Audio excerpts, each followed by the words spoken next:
Good evening, ladies and gentlemen. I'm Markella Patitsas. I'm the Assistant Director here at the Maliotis Cultural Center, and it's my distinct joy to welcome you here tonight to this special presentation of the Athos Diet with Dr. Peter Patitsas.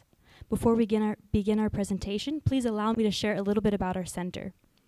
The Maliotis Cultural Center's mission is to promote Hellenic culture and language. We pursue our mission through diverse programming, including lectures, seminars and conferences, Greek concerts and dance performances, student engagement, traveling and permanent exhibits, and Hellenic American community events, and through the support of patrons and viewers like you. The Maliotis Cultural Center also serves as the main social and cultural gathering place for the students of both Hellenic College and Holy Cross Greek Orthodox School of Theology. If you enjoy this event, please consider supporting our center by donating on our website, www.maliotis.hchc.edu, or making a check out to the Maliotis Cultural Center, or by attending our other upcoming events that are free and open to the public. Tomorrow, Thursday, February 9th, join us for the MCC Valentine's Social with live Greek music from Greece's islands, featuring Smirneika, Rebetika, Laika, and by the band Revma with light refreshments, open to everyone. Next Monday, February 13th, a presentation by Dr. Alexander Lingis, the founder and musical director of the vocal ensemble Capella Romana. His presentation will be called The Lost Music of Hagia Sophia, the Form and Modern Recovery of the Byzantine Cathedral Rite. Next Wednesday, February 15th, MCC will host a book presentation and signing by John Michael Boyer, Protopsaltis of the Greek Orthodox metropolis of San Francisco, on his new book, Byzantine Chant, The Received Tradition. You can learn about these and more offerings on our website, Instagram, Facebook, or through our MCC newsletter, which you can sign up for at the greeting table at the back of the room. In tonight's presentation, the Athos Diet, emergency medicine physician Dr. Peter Patitsas will speak about his book, The Athos Diet, published last year. The Athos Diet is hailed as a 48-day fast that will change your life. You are not the first to do it. For over a millennia, this approach has been successfully used by the monastics of Mount Athos in Greece, who have experienced notably low rates of diabetes, cancer, heart disease, and other comorbidities of obesity. The three pillars of this lifestyle are intermittent fasting, high-protein, plant-based, and walking. This easy-to-follow plan will help improve your body's hormonal profile, resulting in the loss of body fat, improved mental focus, and better control over the way you look and feel. This evening's event will feature a sampling of vegan Mediterranean plates after the presentation, sponsored by the Maliotis Cultural Center. Tonight, we're excited to welcome Dr. Pete Patitsas to MCC. A little bit about tonight's speaker. Orthodox by religion, Greek by blood, and American by upbringing, Dr. Pete Patitsas possesses a wide variety of entrepreneurial experience and international perspectives. After graduating from Juniata College, majoring in biology, Dr. Pete moved to Athens, Greece to work for an international shipping startup, Atlas Maritime. While Peter worked there, he headed numerous initiatives and projects which took him to represent the company in London and Dubai. While he was with the company, Atlas Maritime grew to possess 6 oil tankers transporting oil around the world to all the oil major companies. Dr. Pete then moved to Poland and taught English to business executives and employees at Orlen Refinery in Plock, Poland. All the while, Peter had founded an international charitable organization known as St. Paul's Fellowship of Labor, which recruits volunteers to travel to Greek Orthodox monasteries and convents to complete labor-intensive service projects in 7 countries around the world. The nonprofit will be completing its 16th year in 2021. He completed his MBA in 2011 in supply chain management at Penn State, SMEAL, and after graduating, opened Silver Lining Chiropractic and Wellness Spa in Bellefonte, PA. After 2 years of management, Peter realized he wanted to be more on the patient side of care. He enrolled in allopathic medical school at GCSOM in 2013. He finished his studies in 2017 and started residency in the summer of 2017 in the field of emergency medicine at Geisinger Medical Center. Pete completed his training emergency medicine at Geisinger Medical Center in Danville, PA. Pete is also an avid rugby player and formerly played on Greece's national rugby team. In 2020, Dr. Pete moved to Harrisburg, PA. With his wife, 2 sons, and 2 daughters, 2 of which are here tonight, Dr. Pete is enjoying life in Harrisburg, and he worked at the Holy Spirit Hospital in emergency medicine. He's now the medical director of the emergency department at UPMC Carlisle. Dr. Pete is the author of the Athos diet, and he also happens to be my cousin. Without further ado, I welcome tonight's speaker, Dr. Pete Patitsas.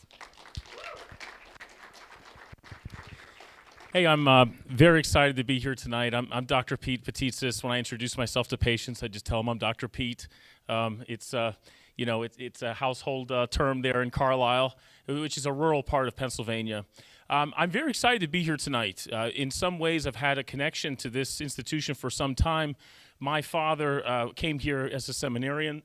I have 3 uncles who have attended here as well, and now one that is here very involved. In fact, Dr. Timothy Patitsas, and seems that all of the family, one way or another, sort of makes their way to this Acropolis on the hill for Boston, to get some studies, some fellowship, and some encouragement, which we all need these days.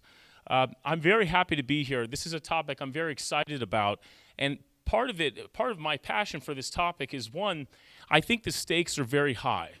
You know, we live in a world that's very civilized, and we can take a lot of things for granted. And when there's air conditioning at 72 degrees all 4 seasons long, you can become really upset and surprised when suddenly it's hot or cold, outside. It's just that we live in a sort of a strange time. And what I think the Athos diet does for me is it sort of brings us back to center, reminds us of some of the God-given strengths that we've been provided. And ultimately, as I said, it's a high-stakes game, right? Because when your health is good, you live a long life, you live a functional life, you live a high-quality life. And when your health is not so good, you lose teammates all around you. And I think we've all been through that. Wise man once said, the only thing certain in life is sorrow. And in the emergency department, I see a lot of that, every day. Rounds of it, maybe too much sometimes. And I think what's really sobering about tonight's conversation is that we're going to try to give you some tricks of the trade based on our Orthodox faith and our Greek heritage that really, as far as I can tell, is the greatest punch to long life and good health that you could ever ask for. So let's dive right into it. The funny catchphrase here is, before there was Atkins, there was Athos. So I think everyone knows Atkins, but Athos set the tone a long time before. I'm going to start out with a video, actually, and it's a trailer that we took great care to create about a year ago, and I thought this would just sort of set the tone, give you a little overview, and then we're going to dive more deeply into these points bit by bit. It's going to be a good 90 minutes, of us talking with Q&A and whatnot, and I think you're in for a really great treat. So we will start with the video. Hello. I'm Dr. Pete Patitsas, and I work at the emergency departments here in central Pennsylvania. One of the things that really strikes me right now with COVID going on is that it really pays a lot to be in the best health that you could possibly be. And getting your lifestyle in order with exercise and healthy living has never been more important. I see us in almost like a warlike state where we have nursing shortages, medication shortages, bed shortages. What can we do to help our healthcare system? It's time to really take our health seriously as a preventative measure so that we don't strain the healthcare system. The solution, in my mind, to this issue is lifestyle, and specifically diet and exercise. I call this system the Athos diet. Before there was Atkins, there was Athos. This is a time-tested diet that has been now examined and validated through 21st century medicine and science. And the Athos diet really is a philosopher's diet that emphasizes and optimizes fasting. There's a region in Greece called Mount Athos, and it's a community of many monasteries that are separated from Western life and have been unapologetically for centuries.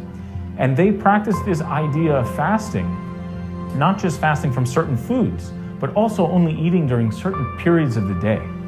The Athos diet, a diet that can help you reduce your risk of developing over 12 cancers, reduce your weight, reverse diabetes, reduce your need for insulin, improve your blood pressure, reduce your risk for strokes and things like heart attack. All of these things are achievable with the Athos diet. There are 3 pillars to the Athos diet. Those include intermittent fasting, where you're only eating between 4 and 8 hours a day, a high-protein diet, which we prefer comes from plant, and finally walking. And our participants walk through a 48-day journey together where they lose 10% of their body weight. Deep breath.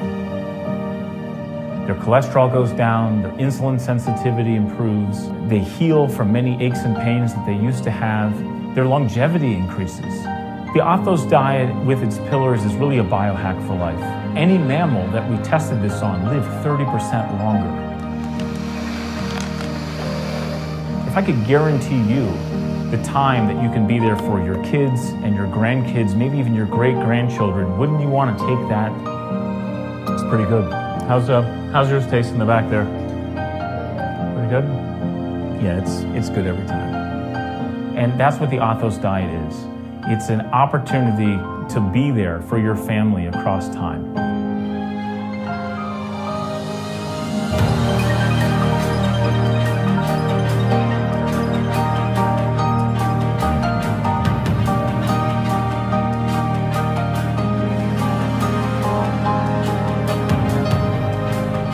Athos diet is available to you online for you to explore and for you to utilize.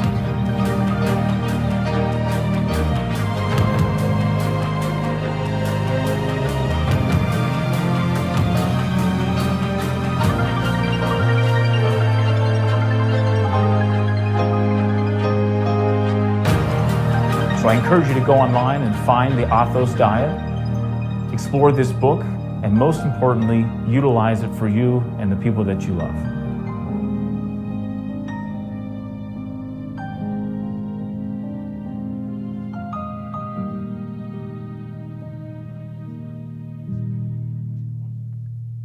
a little summary of what we're about to explore more in depth tonight. Let me just see if I'm finding the right. There we go.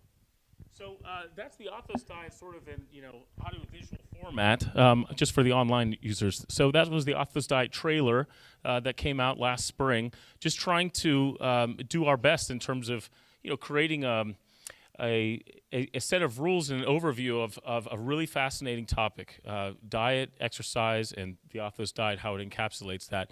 I'm just once more just trying to hit my educational background. This is in order of student loan debt.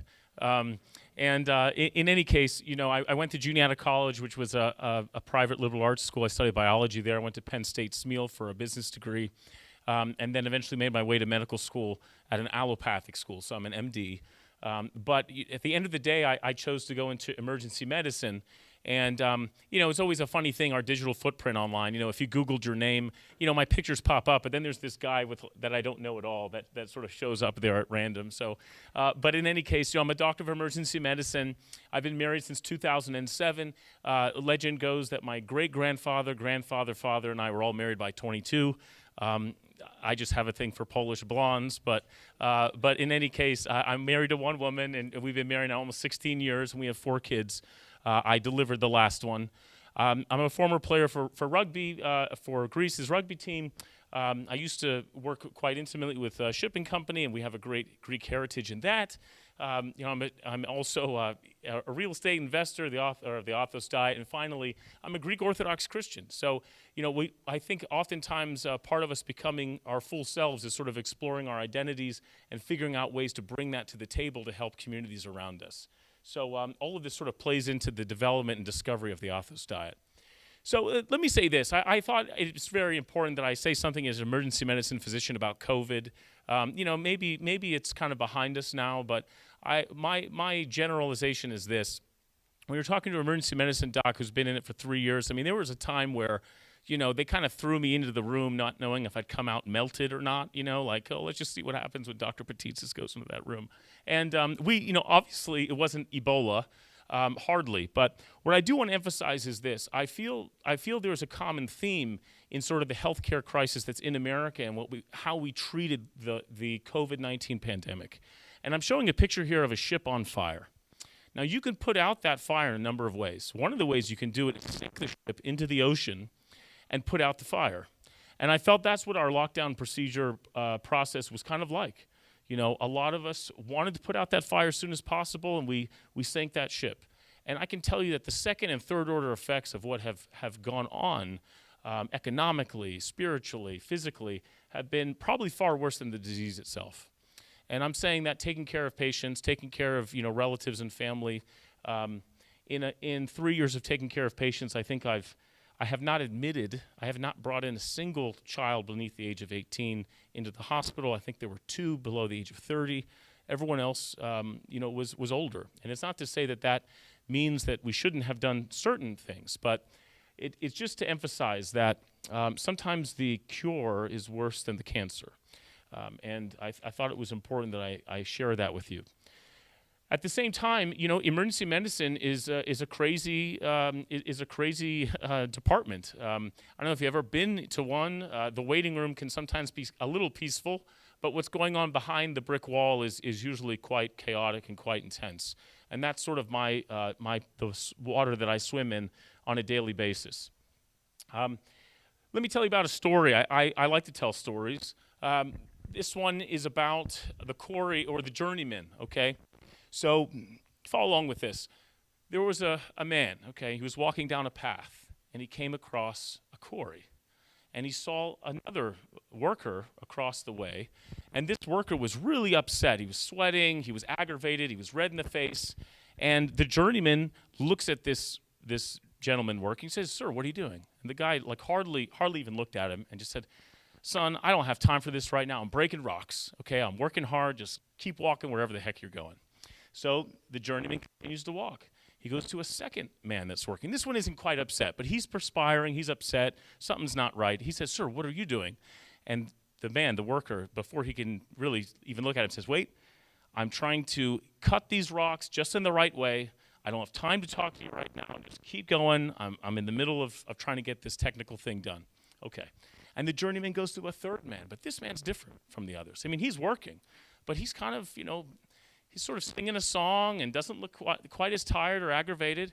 And the journeyman asks him, "Sir, what are you doing?" And the quarryman looks back up to him and he says, "I'm building a cathedral." So the point is that I think oftentimes in our lives, if we can see the meaning and the purpose behind what we're after, it can be very inspiring. It can truly change the entire outlook that we have on the work that's being done. So, look for those people that whistle while they work. They probably understand why they're doing what they're doing. I think an old saying is, any how can be achieved by a big enough why. And I think that's very powerful. So the tragedy of life, next story. I like stories. So I went to this wellness conference once, and there was a lady there. I think she was some combination of like beauty queen and aerobics star, and she was like the special speaker, okay? And I'm telling you, I don't know if this lady was on LSD or what, but she was telling us about her interaction with God the Father, and that there was a moment in her life, and I don't want to dismiss what she went through, but basically she had a very tragic period of years. She was being domestically assaulted, she was having issues with drugs, she was having problems with her health, and all these different things. And she said at one point in time, at the lowest moment, God revealed himself to her, and she described this colorful experience of rainbows and colors. And I mean, it was like revelations, but like in a positive way. And I remember thinking to myself, this is the craziest person I've ever heard of in my life, okay? So I left that conference, and I was driving home, and I was like, you know what, God? I don't think I've ever seen you.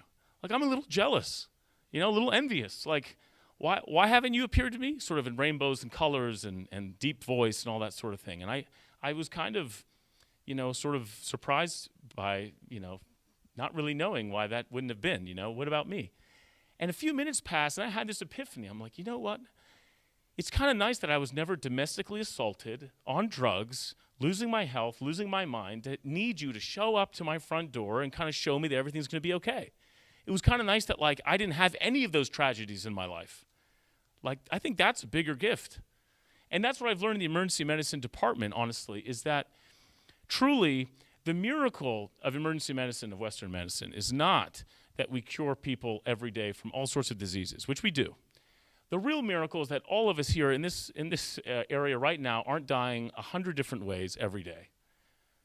You know, there's just so much more that can go wrong, and it does. But the miracle is that we are prevented from having these tragedies in our lives, you know. And so I think it's something good to emphasize, again, as we start a conversation about health. Okay. Let's see here, get the lightsaber here going. Okay, good.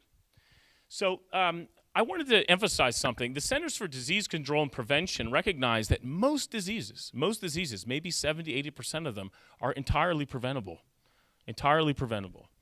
And that goes down from heart disease to cancer to stroke. I mean, it's pretty impressive. Even things as disabling as Alzheimer's, diabetes, certainly. And suicide, by the way, is up on there, too.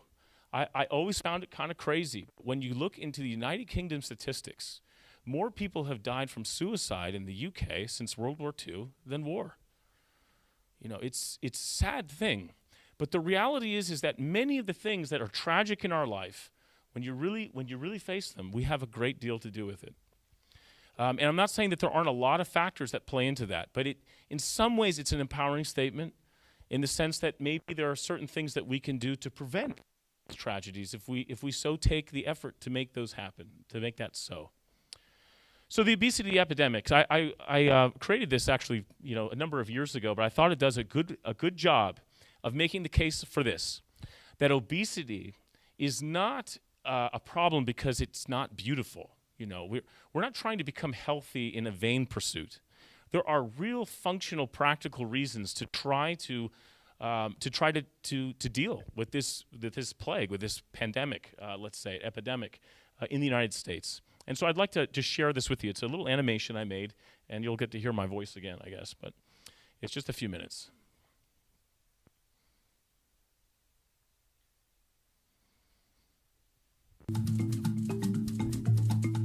In the United States, 7 out of 10 people are overweight, and 3 out of 10 are obese. Are there reasons to avoid being overweight? We all want to look our best, but what if it wasn't just about looking good? What if there were objective reasons, economic reasons, medical reasons for losing weight? Obesity has been associated with heart disease, stroke, type 2 diabetes, and many forms of cancer. The estimated annual medical cost of obesity in the U.S. was $147 billion in 2008. This is $20 billion larger than the entire economy of Hungary. Each year, the medical costs for people who are obese are $1,400 higher than those of a healthy weight. And of the 1.6 million new cancer cases reported each year, the AICR estimates that over 120,000 of them are due to obesity. But the costs of obesity are not limited to just healthcare. An additional $4 billion are spent each year on driving overweight passengers in cars, and an additional $5 billion are spent each year on flying overweight passengers on airplanes. America is not very good at losing weight either. Although it spends upwards of $60 billion a year on weight loss programs and products, the USA continues to rank in the top 3 most obese nations in the world. What can be done?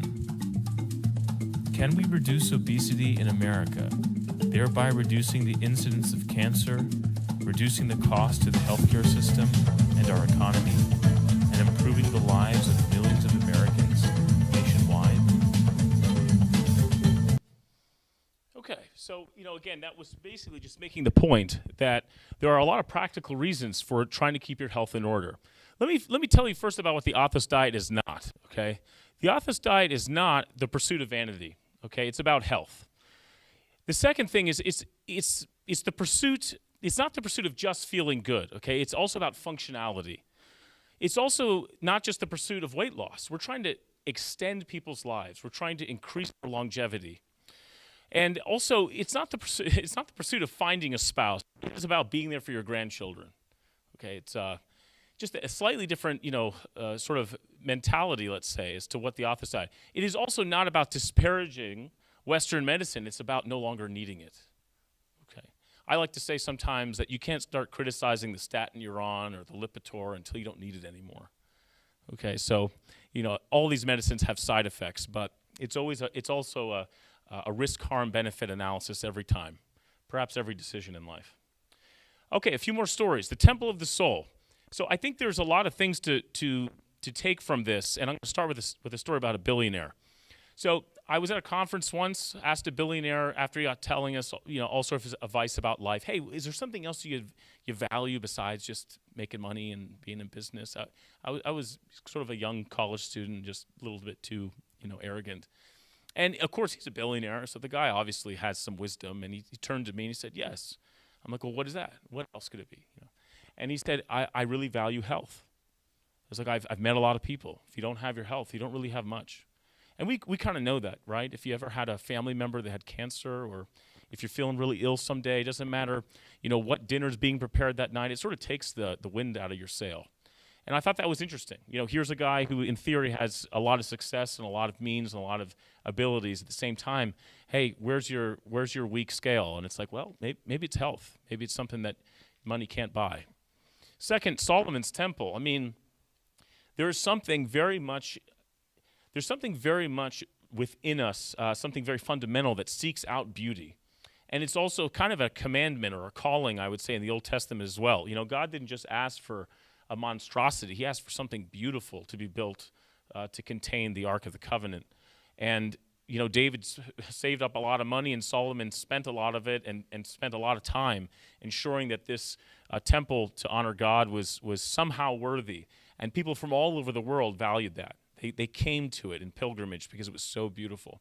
And I think it's the reason why we go to Europe these days to see cathedrals, and why we like to go places that are historic, because in the old days, when architecture was often quite beautiful and gorgeous, there's something that draws us to that.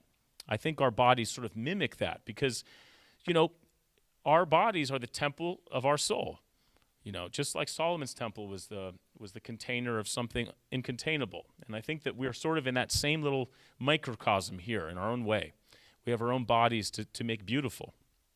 And why is there a resurrection of the body anyway? If the body's not that important, why didn't God just sort of say, like, yeah, the soul comes out and, you're kind of a ghost figure? But no, there's a resurrected body. It has form. And we're holding on to that for some reason, in the next life. It's a powerful thing, I think. Finally, dementia. I remember I was at a conference once with an atheist versus a Christian talking about, pluses and minuses of their opinions. And they were both asked, hey, what is something that rocks you fundamentally as to whether or not you still believe in God or don't believe in God? And they looked at the Christian, they said, what is something that you've experienced in your life that made you question God's existence? And the Christian actually said, the most disturbing thing I've ever come across was seeing my mother develop dementia. And she just wasn't the same person anymore. I mean, she truly wasn't. She wasn't the mom that used to make me cookies and hug me and take care of me. She was a confused person. She swore. I mean, there were things that she just wasn't herself anymore. And that really rocked his faith. And I think it really speaks back to the mind-body-soul connection, is that, if you don't have the temple in place to communicate what your soul's desires are, things just kind of deteriorate. So we got to keep our temple of the soul in good order. I think it's very important. So Athos, what is it? Where is it? Mount Athos is an incredible place. I mean, I'm sure Tolkien must have been to Mount Athos, J.R.R. Tolkien. I'm sure that C.S. Lewis must have been to Mount Athos, because when you read their books and you've all seen the movies, I mean, Athos is really like it. If you just want to put on a cloak and go with a staff somewhere and, don't bring your pipe, but it's that type of place. It's beautiful. And I was there actually as a teenager. I was there actually with the good Dr. And Professor Timothy Patitsas, also with my Papu George and my twin brother, and we had a phenomenal time. I mean, we walked the hiking trails, we went up mountains, we went to monasteries, we accepted their hospitality. And I always thought it was funny. It was like my Theo and Papu were never hungry, but the Pithiat were hungry. They were very hungry. For them, we need some food. For them, we need the water. For them, we need some rest. Not for the uncle or the papu. So anyway, but I thought what was really interesting about this area is that, one, it's a UNESCO heritage site. So even people beyond the Greek Orthodox and the Orthodox around the world see it as a special place, a beautiful place. Two, evidently, it's some say it started in the 800s, maybe the 900s, maybe even earlier, but it truly is one of those last continuous surviving self-governing provinces, let's call it, in the world. I mean, it's been around the block, but it's also been quite isolated, and they've had to rely on themselves to survive. Not just initially, but even today.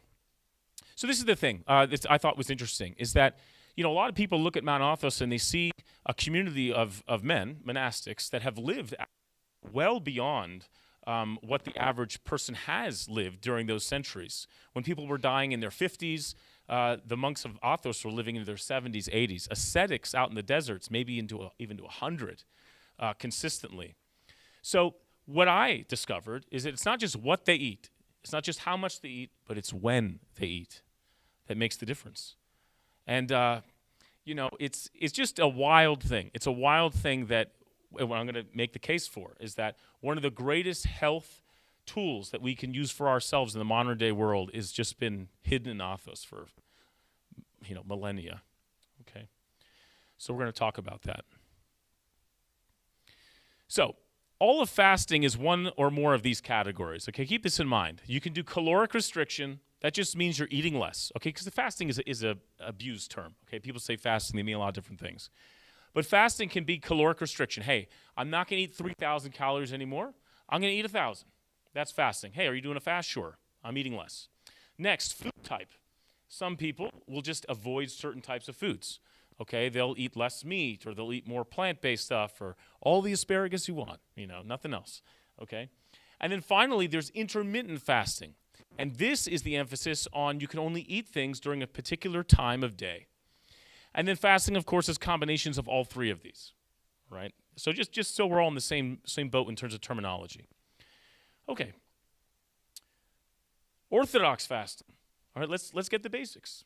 So Orthodox fasting, in theory, if you add up all the days, it's like 180 days or more a year that we're eating in a certain way. I mean, if we're following it by the book, okay? And the second part is generally speaking, it's no food with meat or dairy products. No food with meat or dairy products. That eliminates a lot of stuff. All right. And in my home of 4 kids, we have a saying. We say, Orthodox fasting, it's no meat, it's no dairy, and it's no fun. Okay. So that's kind of how you grow up with it, right? You're sort of this big pain that you have to do 180 days a year, and it's tough. It's very tough. So let me tell you about fasting, okay, is that first I want to emphasize that it's a human universal. I mean, I think that's really important to realize, is that there's some form of fasting in almost every culture that's historic, okay, out there. It's ancient, and it's kind of at odds with civilization, or maybe actually an incredible partner that we've forgotten about. But I think this is important to emphasize, that fasting has been around for a long, long time. It's universal across cultures, and at the same time, it sort of ebbs and flows with civilization. Maybe it's because we have a common ancestor. What did God speak with Adam about all day long in the garden? So it's something I think to really consider. And so isn't it interesting that of all the things that sort of summarize Genesis, there's this story about the fruit of good and evil, that the first commandment in and of itself is kind of a diet. It's a fasting commandment. I mean, it wasn't like don't look a certain way or don't say a certain word. I mean, it's kind of interesting that this singular event begins with the food. And so thou shalt not eat of the forbidden fruit. I mean, it wasn't just don't touch it. It was don't eat it. There's a difference. And there's something fundamental, I think, and I'm going to make the case for this, as to why maybe God would start with a rule about diet and fasting to sort of set the tone for all eternity.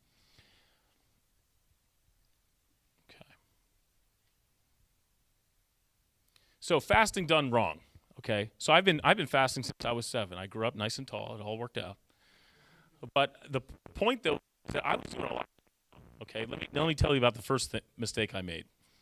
So first, Is there a place I should be pointing this thing just consistently? I'm just kind of, is it the computer? Okay, anyway. So at first, okay, yes.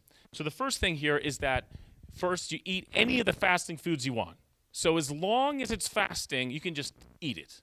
I don't care if it comes from McDonald's or your candy store or whatever, just whatever you want. Eat all day long. Okay, I love that one. Eat all day long. Okay, and the third one is eat as much of the fasting food as you want. So you're not just eating all the stuff that you want that's fasting. You're not just eating it all day long, but then you're eating as much as you want of it. And I'm going to tell you this, is that fasting done wrong is exactly those three things. And I spent a lot of time as a teenager, as a pretty husky teenager, okay, fasting. And everyone would be like, oh my God, Pete, you're not eating meat or dairy. You should be like leaning down and losing weight. And like that was not me, okay. And I had a twin brother. I just looked in the mirror and we were just getting bigger and bigger, okay. But the point is that you can do fasting wrong. And this is why I think the Athos diet is so important, because we're gonna teach ourselves here how to do it right and get actually the health benefit from it. So, moving forward. The Athonite fasting traditions. So, once again, no meat, no dairy. It's plant-based protein, okay, generally speaking. It's limited on processed foods by necessity because they live in Athos, right? Fasting until the 9th hour, this is really fundamental. When I found this out, I was just kind of like a gong or something. So, Christ was crucified, and he stayed on the cross till the 9th hour. And he didn't have anything except, vinegar eventually, right? But there was no food or drink involved for a long time. And many of these monks will fast with Christ until the 9th hour. And so what did they discover in the process of doing this sort of seemingly irrational thing? They discovered intermittent fasting, okay? And this is huge. Fasting in preparation for communion. I mean, we're all taught, right, as Greek Orthodox Christians, at least on Sunday morning, we're not supposed to have any meat or any food, maybe not even anything to drink until 11:30, 12 o'clock, 1 o'clock if it's a late liturgy, intermittent fasting. There are communities out there that have liturgy every day. That's interesting. That's very interesting. Let me just tell you another story about a rugby team, actually, whose plane crashed in South America somewhere. My point is this. This story reveals, just like the Athonite monks reveal, that oftentimes when you're led by principle, however irrational it might seem, there might be something to it. There might be some return on investment that's worthwhile. Let me tell you a story where that gets hit home very strong. This rugby team, airplane, they crashed their airplane in the middle of the mountains, and those rugby players were there for weeks. And eventually they had to come up with the decision based on whether or not they were going to eat the people that were dying in the airplane so that they could survive. Now, there were a lot of them that went through with it. It was pretty crazy. I mean, what a weird scenario, right? Like, oh God, I can't believe you would create such a scenario to tease human beings in such a way. And some of them actually went through and they started literally consuming the dead bodies that were there out of survival. And we could have, in fact, I remember having a class about this in ethics. What would you have done? Do you know that the story ends with a guy who just refuses to participate and he just walks to a village and gets help? So my point is that many times in life we think that we're not saved by our principles, but many times those principles will give us an insight of like, there's one thing I just won't do. And so as a result, I'm going to walk out of this airplane, I'm going to save the whole airplane of people. And that's what he did. And in my opinion, it's sort of the same thing with fasting. It's like there's something that seems very inconvenient about it, that doesn't seem to line up. But at the same time, we're finding out now that fasting, particularly intermittent fasting, is truly, it's a great savior for our health. And it's interesting to me that in Greek Orthodox culture, it's a huge part of who we are. And it happens at least. My mother just can't imagine I'm not eating meat and dairy throughout the year. I mean, she still doesn't quite understand it. She still brings me like kielbasa on a Friday. I'm just like, no, babcha, not going to have that today. Tomorrow, or whenever it's possible. But it's just something that some people don't get, but it's very important. So fasting done right. Let's hit it hard right now. Fasting done right is eat plant-based protein foods, eat during a limited window of time each day, and eat a limited number of carbohydrates or calories in that period of time. If you can get those three things down, you're going to get a lot of health benefit. And I'm going to show and prove that that's actually a true technique Okay, fasting done right. So this is the diet. And the Athos diet is 3: intermittent fasting, high protein, which is, I would like you to do it with plant-based because I think it's how the monks do it. We should do it. And walking. Because, whenever you're doing a diet, right, everyone's like, well, what's the exercise component? It's just good old-fashioned walking. I'm going to show that's why it's so effective. Okay. So intermittent fasting, let me just get a definition down. This means that all the calories you're going to consume in a 24-hour period are done in a limited amount of time, in a certain amount of hours, a few hours. The less the better. However, you can still have your water, your carbonated water, your coffee is fine, some tea, no problem. No real calories there. Okay, so drink all the water you want. I actually encourage you to do that. All right, but in terms of calories, we're cutting out the amount of time you spend eating to a specific eating window. All right, that's intermittent fasting. So let me tell you about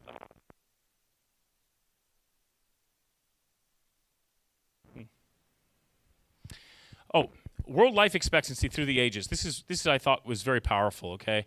In 1960, evidently the world life expectancy was like somewhere near 50, okay? In 2019 actually peaked at 73. We're actually downtrodden since the pandemic hit. It's something to keep in mind, okay? So night is a 50, peak is 73. Any mammal that undergoes intermittent fasting, okay, eats their food in a confined amount of time, lives 30% longer. 30% longer. So, you want your dog to live 30% longer, your cat, your child, if they do the chores still, 30% longer. You can have them do intermittent fasting. It's like the fountain of youth, okay? It's a powerful thing. So think about that world life expectancy. If the world hasn't really been incorporating, let's say, this into their lifestyle, could we get 70 to go to 100? And not from something that's an MRI machine or a CAT scan or a special IV infusion that's very popular right now. You can get IV infusions after parties and whatnot, avoid the hangover. But this is from a cost-free solution, intermittent fasting, just food, all the stuff you want to normally anyway, in a confined amount of time.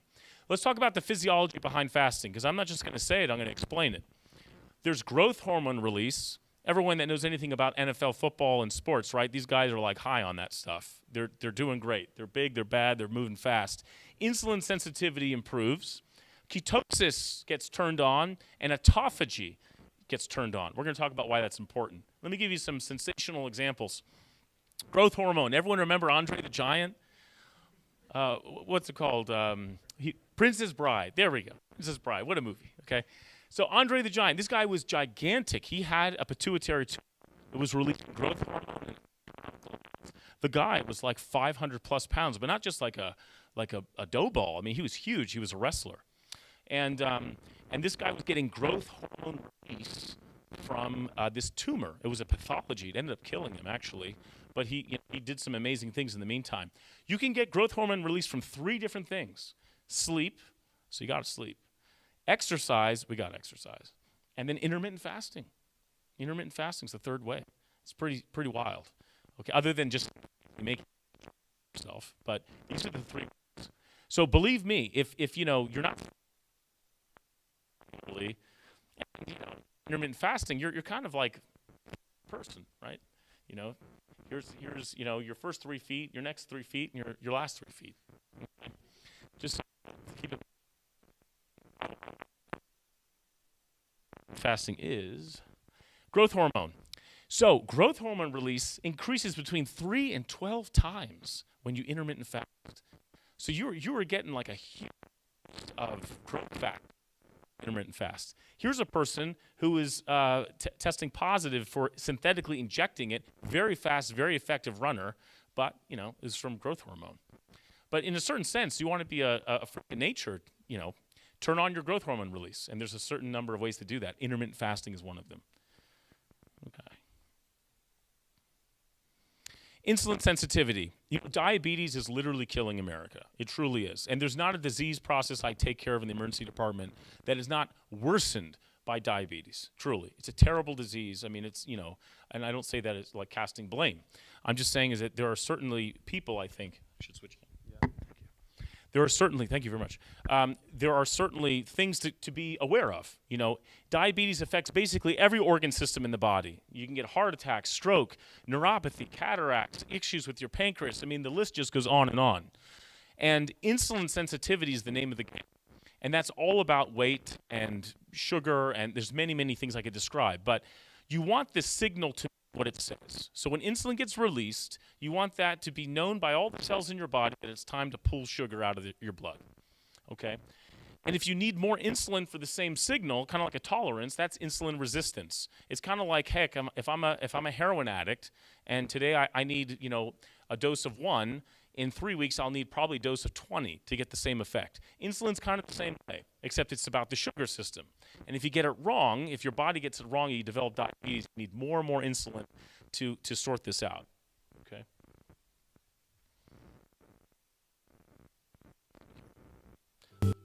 Okay, so autophagy. This is Nobel Prize winning stuff, okay? Autophagy is the idea that in certain conditions, your body turns on a self-healing mechanism. Okay, it's not voodoo, it's real. And it's kind of like this, okay?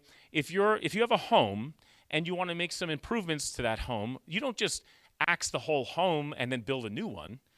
You instead kind of renovate it. And you use some old material from one side and you bring it to another, and you kind of reuse things and recycle. That's autophagy. And a Nobel Prize was given in 2016 for this.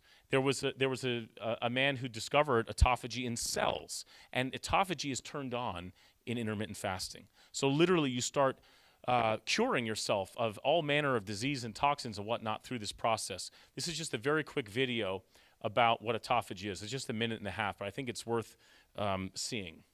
Autophagy. Why do we need it? This is Paul. Every day he reads his favorite newspaper, but over time a giant stack of paper collects in his house. Only the recycling truck can save him from drowning in yesterday's news. But what happens to his paper afterwards? Much of it is reconstituted for new uses in the cycle we call recycling. But long before we began recycling our trash, nature was following the same principle. Even the cells in our body recycle their trash. There, the cycle is called autophagy. Cells eliminate invading viruses and bacteria, but also harmful protein aggregates and old or damaged parts of the cell's nucleus that are no longer needed. The process of breaking these things down involves two liquid-filled structures inside the cell. The autophagosome collects the trash and transports it to the lysosome. The lysosome contains digestive enzymes that finally separate the cellular junk into its component parts. But don't worry, nothing goes to waste. These broken down parts are turned into new cell components that can be used again. This has many advantages. Our body's natural resources are conserved, we save energy, and our cells' trash can never overflow. But sometimes the trash isn't disposed of correctly. This can cause diseases such as infections with certain forms of viral influenza, Alzheimer's, or cancer. But how is autophagy controlled? Paul found the answer in one of his newspapers. The Japanese biologist Yoshinori Osumi was doing research about 25 years ago when he made a major discovery. He was investigating the genes of simple yeast cells. In various experiments, he kept changing those genes in order to test the effect this would have on the cell's recycling process. Eventually, he found 15 genes in the yeast that were responsible for different stages of the autophagy process. Then he was able to apply his finding to human cells, which is why he received the 2016 Nobel Prize in Physiology or Medicine. There are still many puzzles and secrets about autophagy, but scientists are working on decoding them. Paul is relieved to know how important his built-in recycling system is for keeping his cells healthy. Great. So that's autophagy. And it's a self-healing mechanism to reuse many of the products and components of things that are in cells to make us more efficient to heal ourselves. Ketosis, next thing. So ketosis, a definition, is burning fat and protein for energy. It's not a sugar-based system. It's an energy system in your body, and your brain can use ketones for energy. To get to ketosis, you have to burn through all the sugar in your body. Sugar's in your muscle, sugar's in your blood. It takes 16 to 18 hours to do that. There's a huge deposit of glycogen that's stored glucose in your liver. Again, 16 to 18 hours to get through that. Once you get through that, you're using a completely different energy system, okay? And that's ketosis.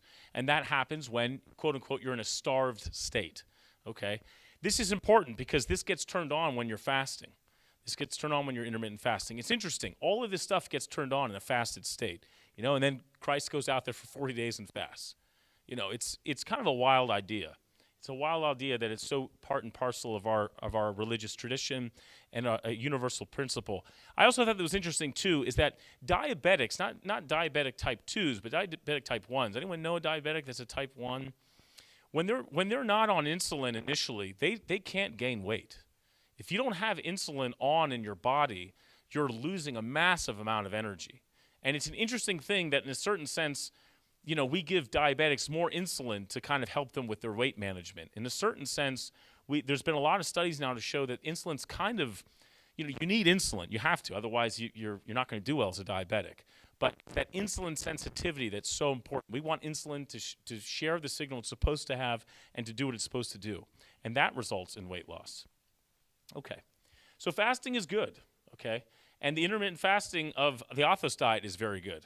Let me walk you through three things here that really starts to show why intermittent fasting is so powerful. So first, I want to talk about our ancient environment. We are polar bears in the desert, okay? I'm going to make a claim about that.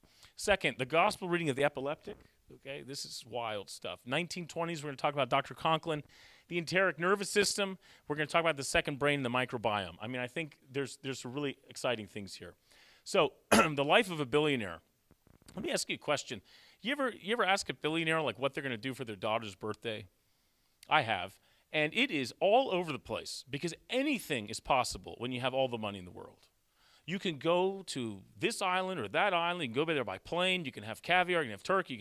It is overwhelming. We think that the goal is to have no limits.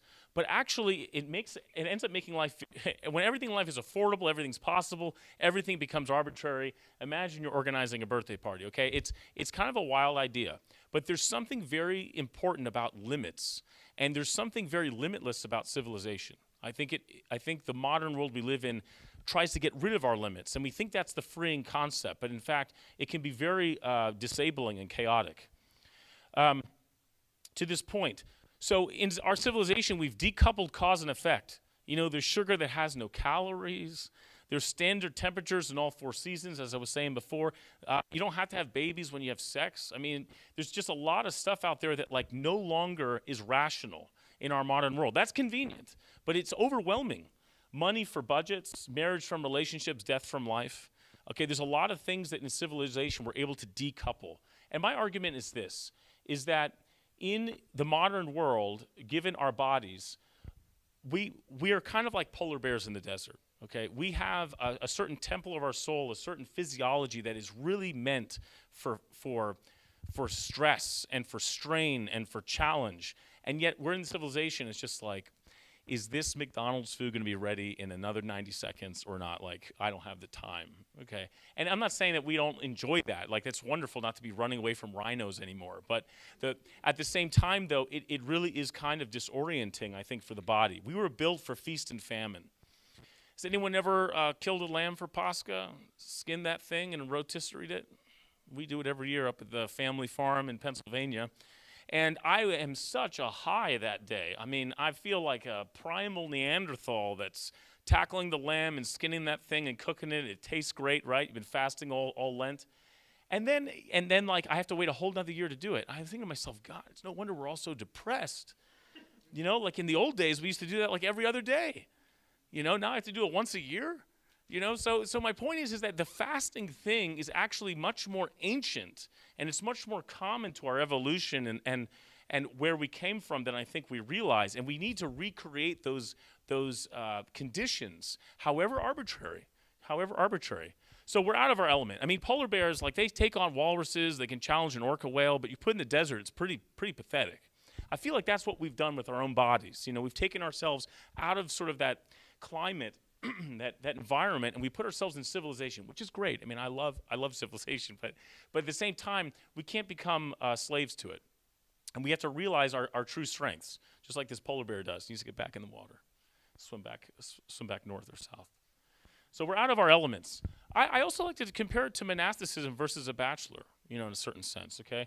A monastic is not married. They don't have kids. They don't have a full-time job, but they have discipline. There's a certain regime that they follow, that they understand. If you don't have a spouse to put a limit on you, a kid to put a limit on you, a work to put limit on you, you need to have something else external to yourself to put you in a certain confine. Those limits are freeing. Those limits really are freeing. I can tell you in the emergency department, the most upset people are the people in the waiting room that don't really understand how limited resources are. When you show up to the emergency department, you're in pain, you want all the resources, you want all the bed, you want all the staff to help you out. Absolutely, we want to do that. But when resources are limited, and you don't understand they're limited, there's no worse expectation, that you can, miss. I think it's important to keep in mind. So let me talk about the gospel reading of the epileptic in the 1920s. Okay, and this is all talking about intermittent fasting. Have you ever seen someone have a seizure? It's very strange. It's very strange. They don't look like themselves. Their body's twitching. They don't interact with you right. You don't know what to do. And some very famous people actually were epileptics. Julius Caesar, Dostoevsky, they all had seizures. Well, I thought this was really, really interesting. Evidently, in the 1920s, there was a guy named Dr. Conklin, and he had all these kids that would not, this is before seizure medications, but there were all these kids that were having seizures. They could not cure them. These kids, you can break bones with a seizure. You can die from a seizure. You can asphyxiate. There's a lot of terrible things that can occur. But Dr. Conklin, being the Christian that he was, opened up his Bible, and he came to the passage of the epileptic. And the apostles, go to this father, and they try to help out his son who's having a seizure, but they couldn't do it. They couldn't help him. And Christ takes care of it, of course, the physician of soul and body.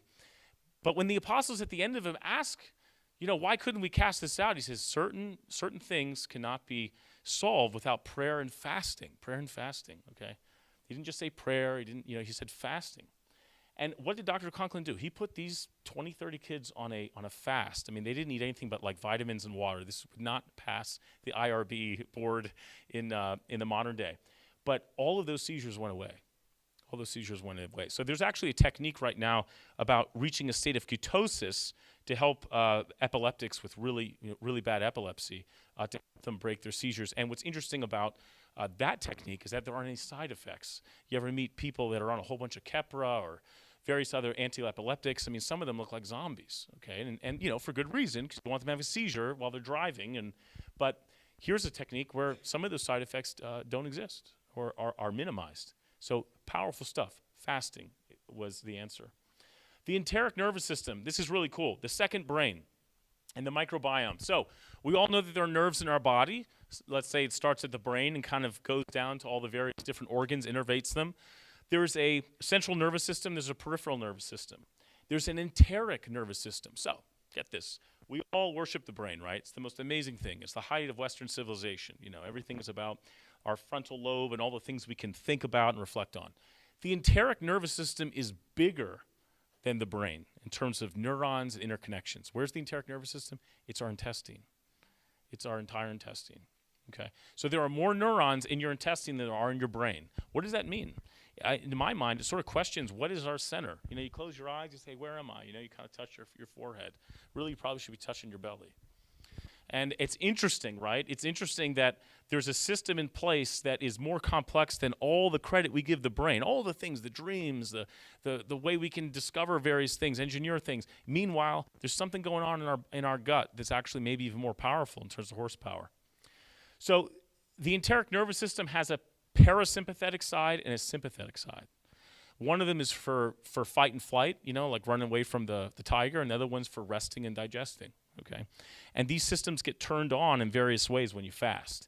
Actually, the sympathetic side gets turned on when you fast. And I think that's interesting because when we deal with issues like energy being low, or we don't have the way to sort of wake up and think about things clearly, maybe it's because we're eating all day. And we're actually turning on our parasympathetic nervous system is telling us, why don't you start sleeping? and digesting, instead of the opposite end, which is like, no, it's time to fight and flight. So it's actually like a dial, not a switch. So when you're eating throughout the day or you're doing certain things, you're turning more of one side on than another, and this is important to keep in mind as we talk about fasting. So fasting turns on the sympathetic nervous system. It releases neurotransmitters. The 4 most popular ones: dopamine, norepinephrine, epinephrine, serotonin. You know what things turn these on? Cocaine, methamphetamines, okay? If you want to force your body to release these things, you take cocaine, you take amphetamine, you're feeling high for 24 hours. And I take care of those people in the emergency department. They're crazy. They're crazy. They don't have teeth, okay? And it's not a good time. But if you're fasting, you're turning on the sympathetic nervous system and you're getting this release of these 4 neurotransmitters. So you're actually more awake. You're actually more awake. I take care of a lot of patients on my emergency medicine rotations. I can have 28 patients on my list actively at once. I don't eat during my shifts. I don't get hangry because I'm not confusing my system. And I think it's because I'm just getting like all this stuff all day long because I'm fasting. So it's something to keep in mind. If you have energy lows, maybe it's an eating pattern that's causing the problem. Okay. Great. So what is our center? As I mentioned, it's interesting to me that you ever heard this old saying, go with your gut? Like, you're not sure what to do right now. Why don't you just go with your gut? What does that mean? Why do we say that? Why is that vernacular in our language? Go with your gut. Well, maybe it's because the enteric nervous system might be more powerful than your brain. If you're feeling nauseous and butterflies about something, sometimes that means just go take out the tiger, just man up and do it. But other times it means like, no, you should probably ask that girl out. Just do it. Okay? Personal transformation usually starts with the diet. Isn't it interesting? A lot of people are like, I got to change my life. I'm going to clean up my clothes. I'm going to lose some weight. It's just funny that like culturally we think about that. And then communion is food. Is there really any other mystery of the church that is as elevated as communion, really, when you think about it? And oh, wow, that's a food, going to our enteric nervous system. It's an interesting, something to think about. Okay. So the 3 pillars, once again, we talked about intermittent fasting, its physiological benefit, some of the things that it turns on in terms of giving us good punch, good return on investment. Let's talk about plant-based protein. So this is just real brief, but we've noticed statistically that countries that eat less meat actually have less incidences of cancer. Specifically, like prostate cancer doesn't even really exist in places like Japan and various parts of China where they don't have processed foods. Interesting. It's interesting. One less cancer to get. There's large inflammatories, antioxidants, and fiber in plant-based foods as well. And it's interesting that our Orthodox faith recommends the same. There is a really cool documentary. We're not going to watch it now just for the sake of time, but it's called The Game Changers. Has anyone ever heard of it? So yeah, great. This guy's not Orthodox. Maybe he should be, but he discovered that the gladiators of old used to eat pretty much just plant-based foods. And they were obviously, destroying emperors and whatever else they did in the Gladiator, And he has a great trailer about these guys. It's something we should all watch before we pity ourselves going into Great Lent. Like, oh, I'm not going to have my food, and it's going to be, exhausting, and I'm going to feel sorry for myself. These guys are like Olympic athletes running world record times and lifting a lot of weight, eating just plant-based foods. It's pretty wild. I'll have you just watch the first part. Schwarzenegger shows up on this. He actually is the guy that produced this film, and he kind of like makes fun of himself for eating so much meat. Let's just watch it. I hope it's okay to play at Holy Cross, on campus here. But it's something I think we should all watch. One and only Arnold Schwarzenegger. I ate a lot of meat. They showed us commercials. Steak. That's what a man eats. Selling that idea that real men eat meat. Serious man food. But you got to understand, that's marketing. That's not based on reality. I've been teaching fighting techniques to government agencies for more than 15 years. Then I got injured. Unable to teach for at least 6 months, I spent more than 1,000 hours studying science on recovery and nutrition, and stumbled across a study about the Roman gladiators. The gladiators were predominantly vegetarian. How could the original professional fighters be so powerful, eating only plants? When I made the switch to a plant-based diet, I qualified for my 3rd Olympic team. I broke 2 American records. I was like, man, I should have done this a long while ago. When I went plant-based, I wasn't sure if I was gonna survive. And I actually became like a machine. One of the biggest misconceptions in sports nutrition is that we have to have animal protein to perform at a high level. That's just not true. Sometimes you have to do things that you know your competitors aren't doing. Today's blood and yesterday's blood. Sam. I think this is going to wake a lot of people up. I was recovering better, not getting as sore. This was our best season in the last 15 years, and we had 14 guys on plant-based diets. We all want to feel great, have more energy. Cholesterol was 276. Today, 169. Whoa, now you're talking. Most guys my age can keep up with the grandchildren. My grandchildren can't keep up with me. It's not one set of dietary guidelines for improving your performance as an athlete, another one for reversing heart disease, reversing diabetes. It's the same for all of them. Someone asked me, how could you get as strong as an ox without eating any meat? And my answer was, have you ever seen an ox eating meat?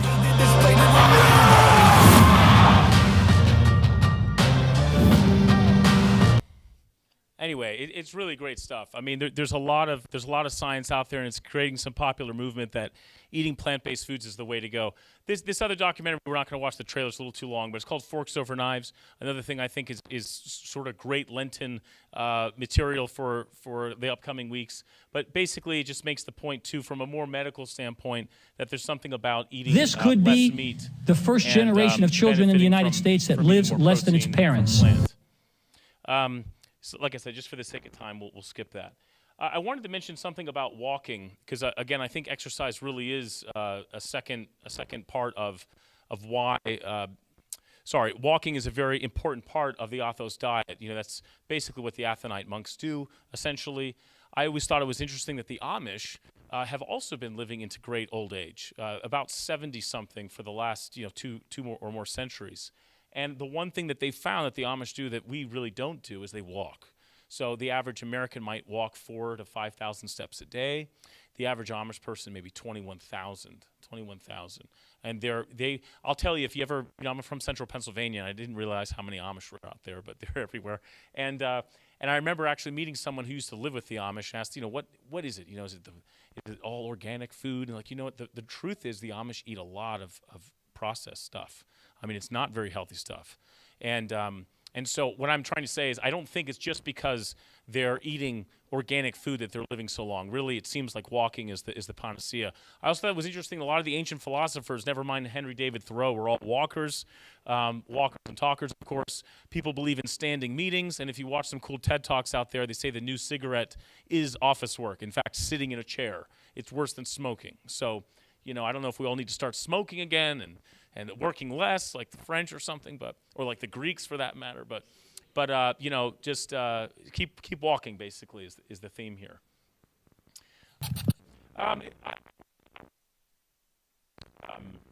Just the title of this film back here. I'm just trying to switch over, but So basically, it's a film about walking. 23 and a half hours a day is what the title of the film is. And it just says, give me 30 minutes. Give me 30 minutes of walking time. And it shows just a panacea, a list of so many things that go down as your walking goes up. And 30 minutes seems to be the sweet spot. So you don't have to be walking marathons every day. But 30 minutes a day is the sweet spot for your return on investment. And based on that research and literature, I'm like, it sounds like a pretty reasonable thing to incorporate in the Athos diet. Okay, which is if we're going to do exercise, walking's your best return on investment. I can tell you that's all I do. That's all I do during the Lenten season. It's 30 minutes a day. So let me kind of bring us back to center. I want to leave you with this video, which is something we created last summer through a filming company with Mount Athos. But essentially, we're talking about the Athos diet, which was inspired in Mount Athos. Okay, it was based on principles, on axioms, on discipline, on a group of men that weren't really after eternal life on this earth, but on good soul and presence, the good, the beautiful, the true. And something came out of that, and it was a lifestyle based on ritual and certain isolated living. But what we found as we've progressed into the 21st century is a lot of these things that they're doing that are resulting in functionality and long life are science-based. I mean, they're really the testers of many things that we now can sort of say, hey, there might be something to it. And the outcome of that discipline is a long life. It's high functionality. It's high quality of life. And so I think it's time for us to kind of go back to the garden. And so this last video I want to leave you with basically is to say that a lot of these things, a lot of this old logic and wisdom has always kind of been there. We just need to kind of pick it back up and accept that some of these practices in our faith aren't just for the sake of, but they have some incredible return on investment, because we all want to be there for our grandkids. You know, we all want to be there at the top of our license in our daily lives, being as most functional as we can be, and frankly speaking, avoid many of the tragedies which we can prevent. You know, we can prevent, and there's just too much tragedy not to prevent them, right? There's too much sorrow not to do our best in our own way, in our own little microcosm, to keep that sorrow at bay. And so this is the last video I'd like to share with you here that we made last year, and it sort of highlights some of the beauties of Athos.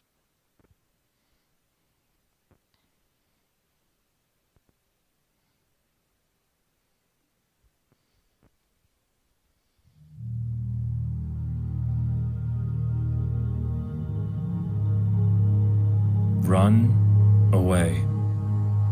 Go back to where you came from. What you lost has been found.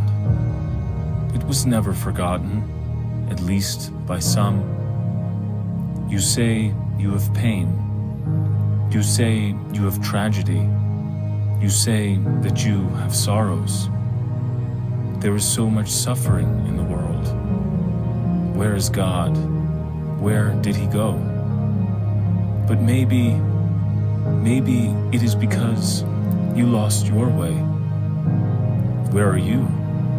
Where did you go? Go back to your garden. Walk again. Put down your guard. Take up your duty. You say she died from cancer. You say he died from addiction. Maybe they died from loneliness. Maybe they died from imperfections. Stop stepping over the cure for relief. It is time to go back. There is a place where your healing can be restored. Sometimes you must travel to unearth what was always in front of you. Put down your suffering and get to work.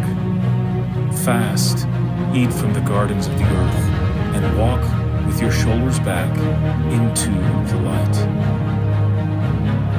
The Athos diet.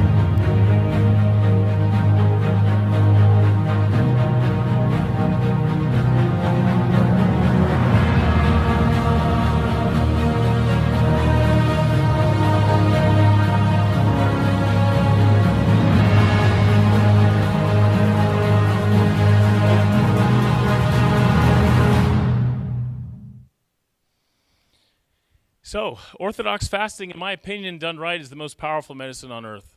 You know, you want to live 30% beyond those around you. You want to live a high-functioning life with as little pain as possible. It's kind of like, you know, if you keep to the discipline and you're willing to kind of work it out, you know, as in sort of keep in your dietary impulses, you know, which takes strain and work, right? That's a struggle, but at least it's that type of struggle, and it's not all these other things. It can be, and it often is, and that we deal with every day in America. And so I really believe that, you know, God's greatest mercy on us truly might be some of the most simple principles. Just go fast. It's kind of ironic, but you kind of get to the 21st century and you realize that, you know, he didn't forget about us. He didn't want us to suffer unnecessarily, but it does take a little bit of work. And I think our Orthodox fasting as we approach Lent this year is something that we can really perfect and get the health benefit finally that we're all meant to have. So, you know, with that said, this book available online at Amazon.com. It's available at Walmart. I'm very happy to say we've had sales in 30 different countries around the world to date. I'm always happy to see that people are buying this in various places. We have an English guy who reads the whole book out loud for you on Audible. He has a lovely accent. I interview him later on. It is about 3 hours to get through. And then, I'm happy to say, as I'm just kind of clicking through here, that this was actually just last month's map of where people are looking us up. But we're in Australia, we're in New Zealand. I don't know if that's Kim Jong-un looking at my book from North Korea or something. But we're all over the place. We're international, and we should be, right? Because orthodoxy is universal. Our fasting practices are universal, and everyone has a body that they need to maintain and keep in good health. So I really just wanted to thank you for your time tonight, and I think the next section of the event is basically just Q&A. Ask some questions, get them answered, and once again, thank you for hearing about the Athos diet, and it's a pleasure to be here.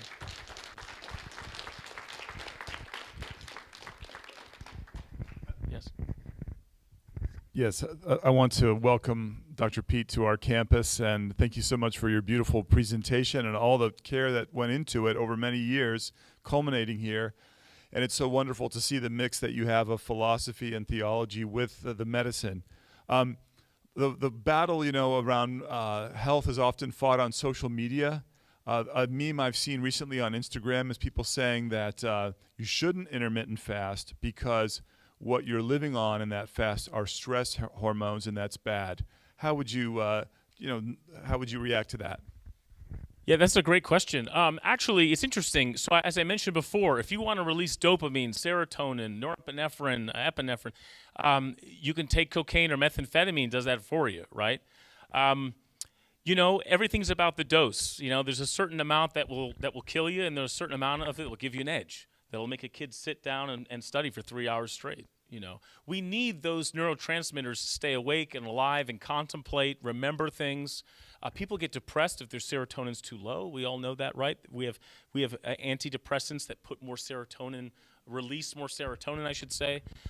For those that know Jordan Peterson, he talks about the lobsters. When they get injected with serotonin, they put their shoulders back and they become the alpha lobster. So these neurotransmitters are kind of the currency of our psyche. Now, I will also say that those neurotransmitters are released in high amounts when you're in diabetic ketoacidosis. It's just too extreme. I mean, it's like anything. If you get too much of a good thing, it becomes bad, and too little of a good thing, bad things happen as well. So I would say that dose is everything. And if you're doing fasting right, and that means getting the right nutrition in your windows as well, that you're going to strike the right balance. And I think history tells us that oftentimes our body finds that balance in the right way. Yeah, please. Thank you.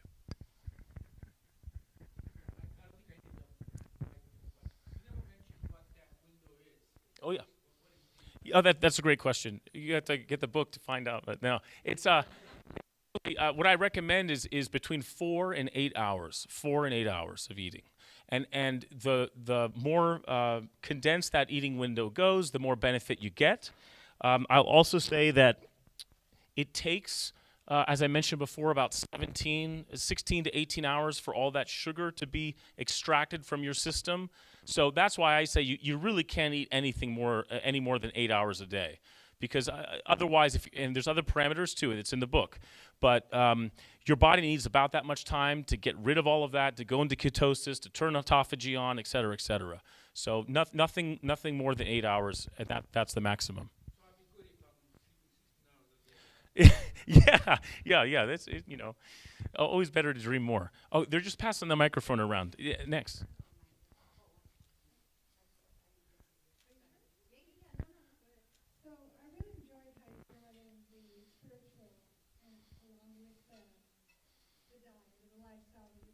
Thank you. So I have one concern about how people will take this and apply it, right? They have children. They might have their children fast 12, 15 hours a day. We've seen kids put on vegan diets in an inappropriate way, little babies, and they've been taken away from their parents. So is there information in your book to modulate how, or to guide how people put this into practice? Yeah, that's a great question. I mean, I'll say from the wisdom of the church, I think it recommends 7 as the age. Certainly, anything below that, I think in my opinion, is not safe. Pregnant women shouldn't be on this, for instance. But at the same time, though, in the book itself, we talk about that importance of the nutrition that you're getting during your window. And as long as you're eating the right stuff during the window, I mean, you're kind of good to go. But in terms of age range, my kids are wonderful. They flatter me with wanting to do what I do, and I tell them, guys, you're not in the stage right now where you have to worry about fasting. So why don't we fasting as in the Athos diet fasting? They still do the vegan thing. Right. But we get good about it. I'm always amazed that like Wegmans and Whole Foods is like doing Orthodox stuff all the time. It's like that cake really doesn't have any meat, dairy, or egg in it. It's incredible. But it's a good question, and I as always, it's not just a disclaimer, but you need to make sure that your doctor's kind of aware that you're doing this and that you're not supercharging different aspects of this, and then suddenly finding yourself getting too much of a release of a certain neurotransmitter or run yourself ragged. Or if you're on medication and you have diabetes, yes, you should probably consult with your doctor. That's right, because actually what's going to happen is you're going to need less and less insulin as you improve, and then suddenly you're going to bottom out. So it's something you take on. What I like about it though is that the Athos diet can meet you where you are. If you're a 75-year-old with diabetic ulcers and you can't go out and do CrossFit, we can do the fasting. And if you're a 25-year-old who's trying to run marathons and optimize certain things, there's a certain blend of things that we can do for them as well. So it's something that's very empowering, and I think that's one of the strongest parts of the Athos diet. Is it's kind of like Orthodox fasting. It can be universal applied in the right way. Oh yes. I was just going to say when the gentleman asked how long is the eating window, and you said 4 to 8 hours.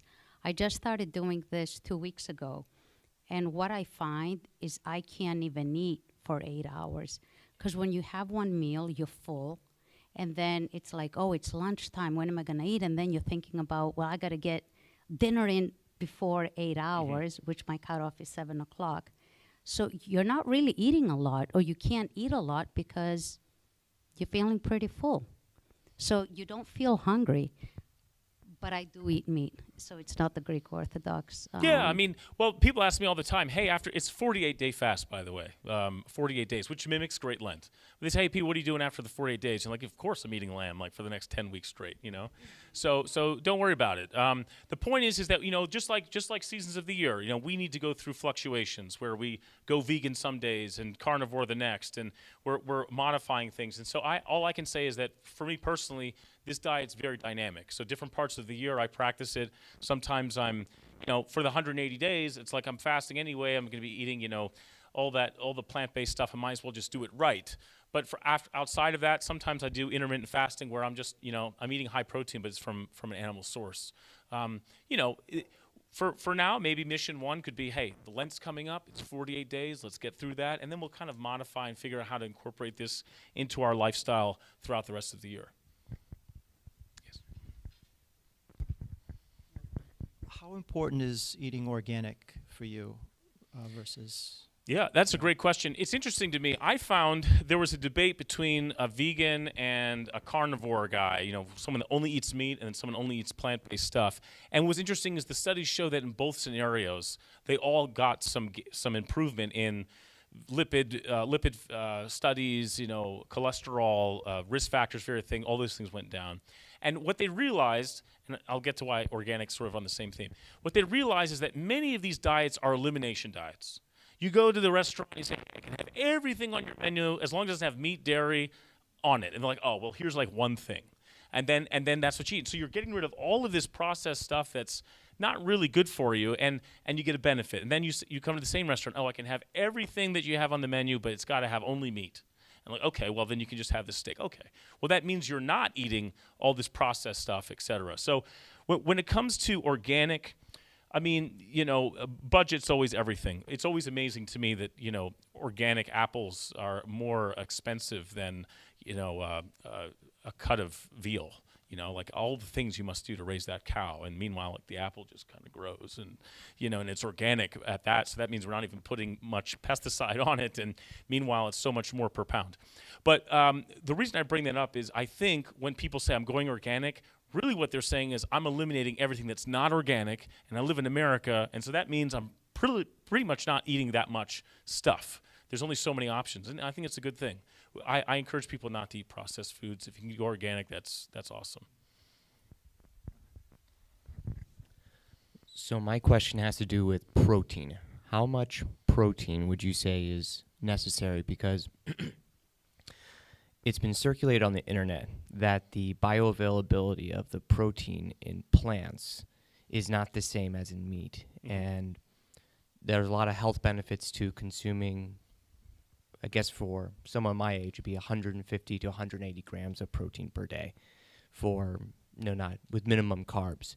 How would you advise someone who is going on a high protein plant-based diet to approach that? And what would you eat to, say, meet a high protein grams per day diet? What's nice is in the book, in the 48 days, we actually have like 48 recipes for some pretty high protein options. So a lot of that stuff is out there. There's some really cool blogs and online things where you can find those healthy high protein foods.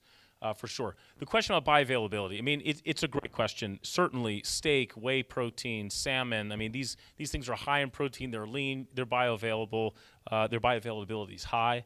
But, plants also have a pretty high bioavailability content as well.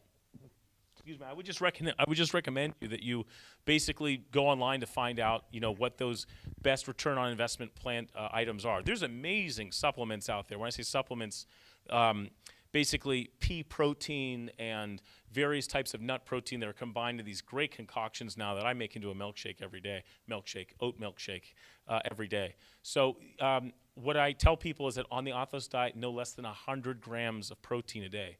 100 grams of protein a day. And on the other side with carbohydrate, no more than 140 grams of carbohydrate a day. This is all in the book. You can eat as much fat as you want, though, from a plant-based source. And what you find is that when you get the protein high enough and the fat content high enough, you don't have the same cravings. Your body kind of needs certain macronutrients, and carbs, yeah, they're important, but they're not satiating, And if you get the other two macronutrients right, the third one doesn't become as tempting to eat more of. And I think basically read the book. You'll see that there's a certain mixture of these macronutrients that you need so that you get the nutrition that you need during the window. So you're not kind of like starving in the wrong way the rest of the day.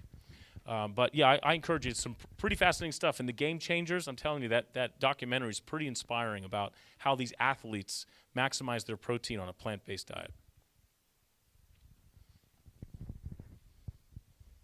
Great questions. Thanks so much for keeping the momentum going. Hi, thank you. So my question is just about methodology.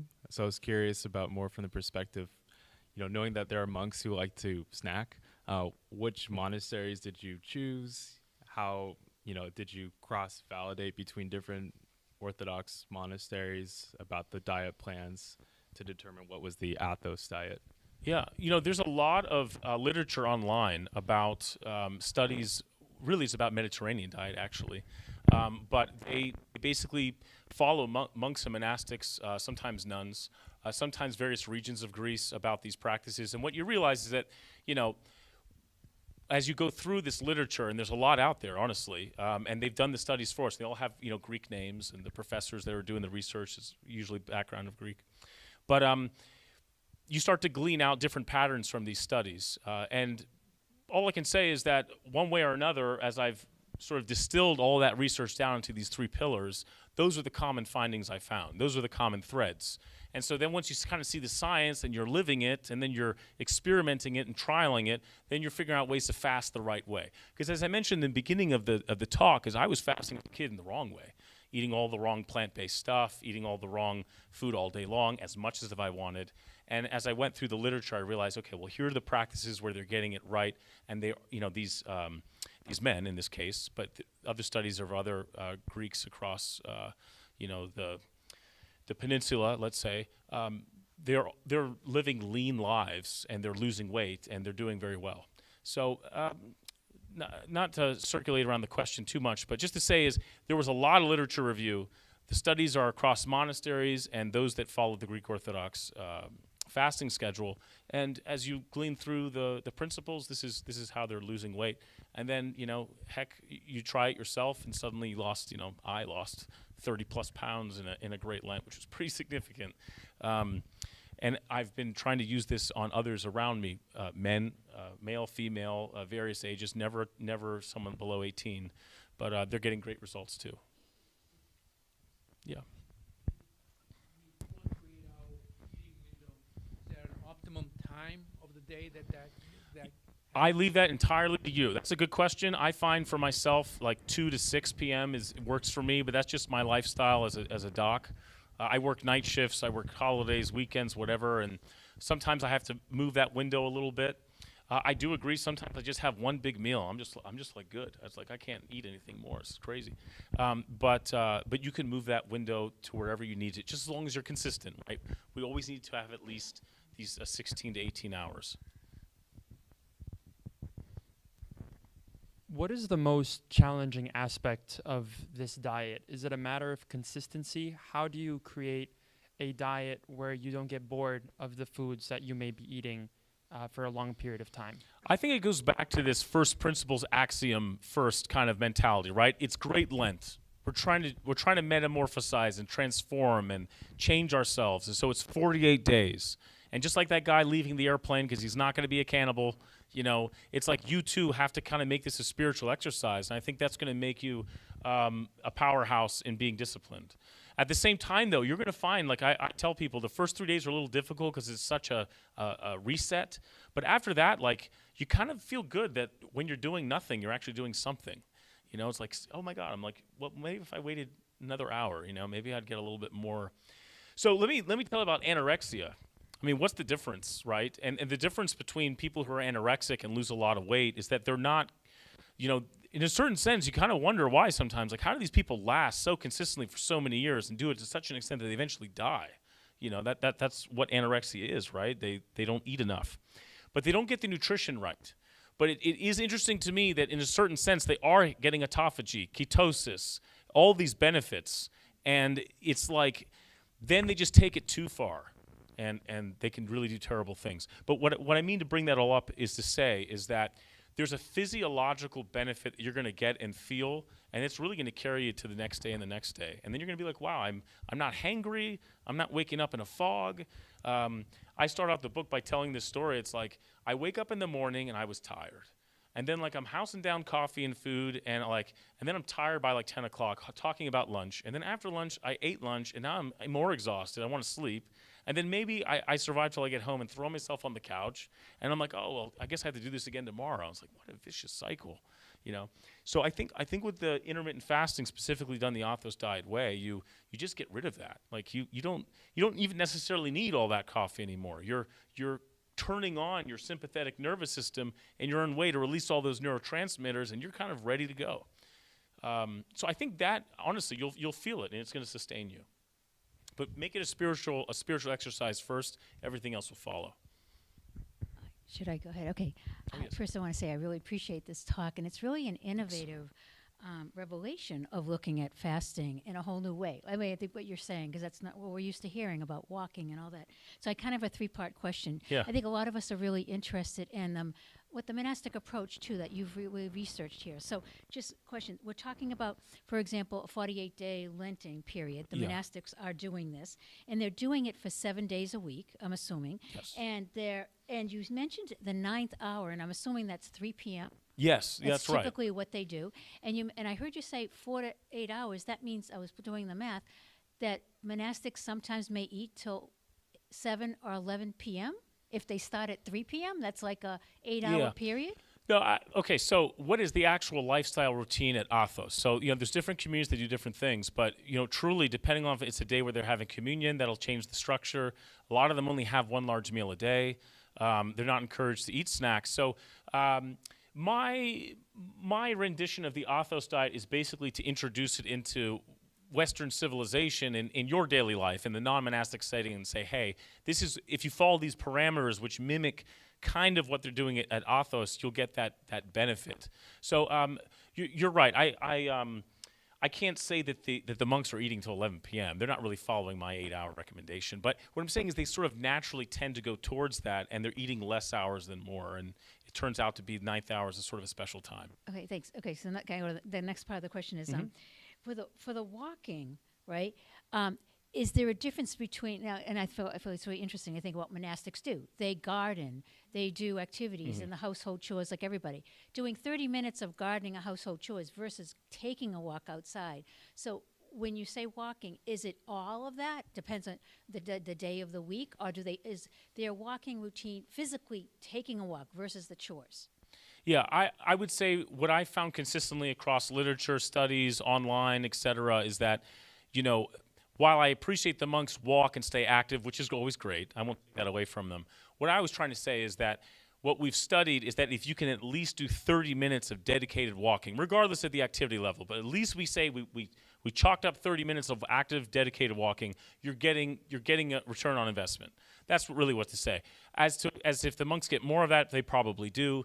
The activity level that they're doing is probably also beneficial, but like I said, I take it then from a Western medicine perspective and say, what do the studies show? So the monks got me to the topic of walking. Then it was Western medicine that got me to the magic number of 30 minutes and all the health benefits that come from it. Thank you. And the last part of the question is about what happens after they're fasting in general in that type of life. So it's after Easter now, after Pascha.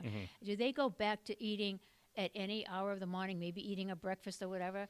Or and do they, like, without limitations? And I'm wondering if that's really part of the key here, that intermittent piece is like kind of having that free-for-all for a period of weeks and months in between the fasting. So I'm wondering what you could share with us, what you know about what happens in their non-fasting times. Yeah, honestly, I need to go to the Athos and just do like a documentary with Professor Tim here and just sort of figure out what they're doing and make that the next game changer. Game changer documentary. I'll say this. I mean, really, you just follow the Orthodox calendar, and that's what I recommend people do after the 48 days, is to say, hey, Wednesdays and Fridays, we're fasting as Orthodox Christians. Let's just do it the Athos diet way.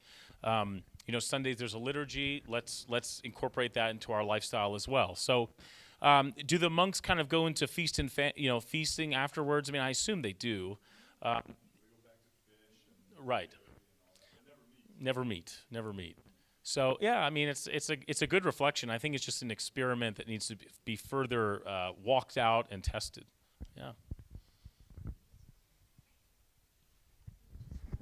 Yeah, maybe just another question after this one. There are a few monasteries in America that follow the Athos tradition, and oftentimes they offer a breakfast in the morning, but it's not required.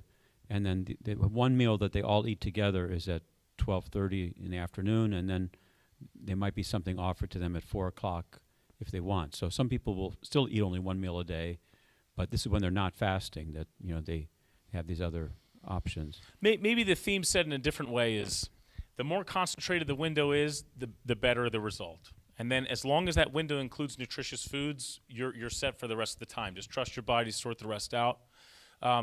Doing intermittent fasting and this Athos diet more days of the year is better to do than less.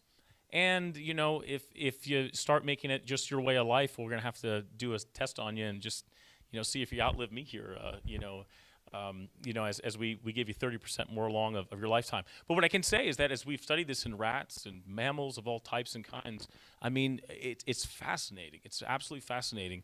These animals live 30% longer. And so we could talk about those studies too, but essentially we've seen full lifestyles of this carried out in different animals, and it's pretty spectacular, the results. Last question. I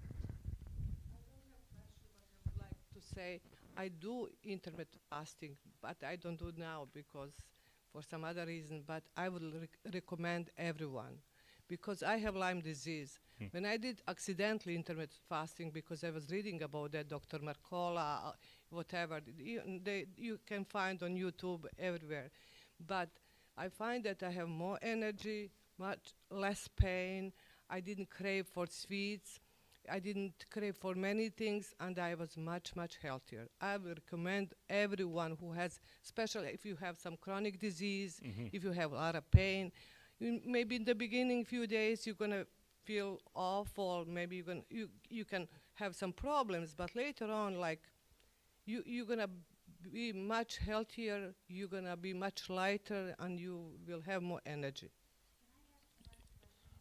Yeah, yes, just to make a comment though, I think those case studies are very powerful. Yeah. And I wonder in the case of Lyme disease or any chronic disease, when you turn on things like autophagy and the ketosis, you know, is that really that physiological benefit manifesting itself in a chronic illness and giving you some benefit? I'm sure it is. Yeah, I'm sure it is. I really recommend everyone. I mean, you don't have to go all the time, but you know, I don't do now this week, last week, but I'm gonna go, God willing, when Lent started again. Yeah, what a great reset. Yeah. Sure.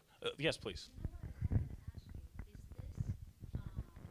Diet a sustainable diet for the rest of your life? You know how everybody wants to do a diet, they feel healthy, they lose weight, they feel fabulous. Then I don't know what happens. Everybody gains it. Name any diet that's been out there. People tried it, they lost weight, they swear by it, and then they stop, and then everybody gains weight and everybody's unhealthy again. Is this a lifelong sustainable diet to do?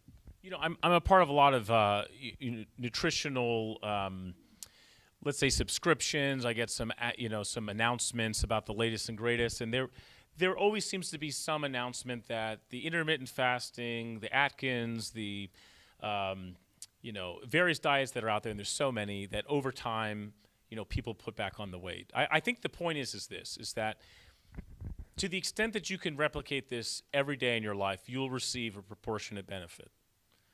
And so that should be motivating, I think, for us that when we're supposed to be, practicing Orthodox faith for the 180 days, let's at least do it right. So for 180 days, we're getting return on investment.